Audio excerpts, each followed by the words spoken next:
Hey there, and welcome. Today we're taking a word you probably use every single day. In fact, you're likely standing on it right now, and we're going to blow it wide open. Because behind the simple idea of land is this incredible, powerful framework that pretty much organizes our entire world. All right, let's get into it. So, let me just ask you something really simple. When I say the word land, what's the very first image that pops into your head? Go on, just take a second and picture it. I'm willing to bet it's something like this, right? You know, the actual stuff. The ground we walk on. A big green field, maybe just a patch of dirt. The tangible, solid earth under our feet. But what if that's just the tip of the iceberg? What if land isn't just a physical thing at all, but a whole complex, invisible system of ideas and rights and relationships? Well, that's exactly what we're going to explore. So let's start peeling back the layers and look right past the obvious to find out what land really is, at least according to the systems that run our world. Okay, so here it is, the formal definition. And I know it's a bit of a mouthful, but it defines land not just as the surface, but also everything underneath it. We're talking water, soil, minerals, even oil, and, get this, the column of air stretching all the way up above it. So you can break this down into three physical parts: the surface, everything below, and the air above. Seems pretty straightforward. But it's that last point on the list that changes absolutely everything. Intangible rights. This is where it gets super interesting. See, land isn't just a physical object, it's also a collection of abstract rights connected to that object. And that idea of rights, that is the absolute key. This brings us to what is maybe the most important concept in this whole explainer: the relationship between people and land. At the end of the day, it's not about the dirt, it's all about our connection to it. And this quote just nails it.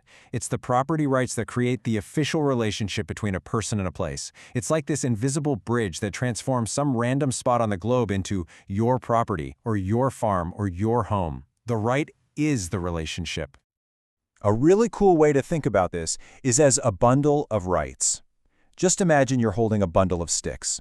Okay, one of those sticks is the right to build on the land. Another one is the right to sell it. Another is the right to rent it out to someone, or just the right to enjoy it peacefully. Ownership, really, is just holding that bundle of sticks. Okay, but that brings up a huge question, doesn't it? What good is having this amazing bundle of rights if you can't actually prove to anyone that you have them?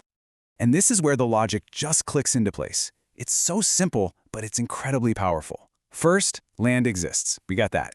2, people have rights connected to that land. 3, those rights don't mean a thing without some kind of evidence. And 4, that means you need a trusted system to record and protect that evidence. So what kind of evidence are we talking about? Well, it boils down to 3 key things. Exactly where is the land, who is the owner, and how did they get it?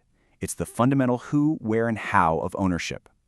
And these official systems that record all this crucial evidence, well, they have names you've probably heard: land registries and cadasters. These are the bedrock institutions, the official scorekeepers that link a person to a piece of land and create that undeniable chain of proof. But it gets even more complex, because that bundle of rights we keep talking about, it's not a one-size-fits-all deal. Not all ownership is created equal. Let's look at 2 of the most common types you'll run into. With a freehold, you own it all: the land, the buildings, everything, forever. It's the most complete bundle of rights you can possibly have. But with a leasehold, you have the right to use the property for a very long but fixed amount of time. We're talking 99 or even 999 years, but you don't actually own the land itself. And believe me, the list just keeps going. A relationship can be formal and written down in a legal doc, or it can be totally informal, just based on a community agreement. You have customary relationships tied to tradition, you've got public land owned by the state for all of us, and of course, huge amounts of land owned by corporations. Each one of these is a totally unique bundle of rights with its own set of rules. So, after all this talk about definitions and registries and bundles of sticks, you might be sitting there thinking, okay, that's interesting, but why does any of this actually matter to me in my daily life? Well, it matters because this entire system, this whole thing of rights and proof, it isn't just some boring bureaucratic thing. It's literally the invisible foundation that our entire modern economy is built on. It just works quietly in the background, making everything else possible. I mean, really think about it for a second.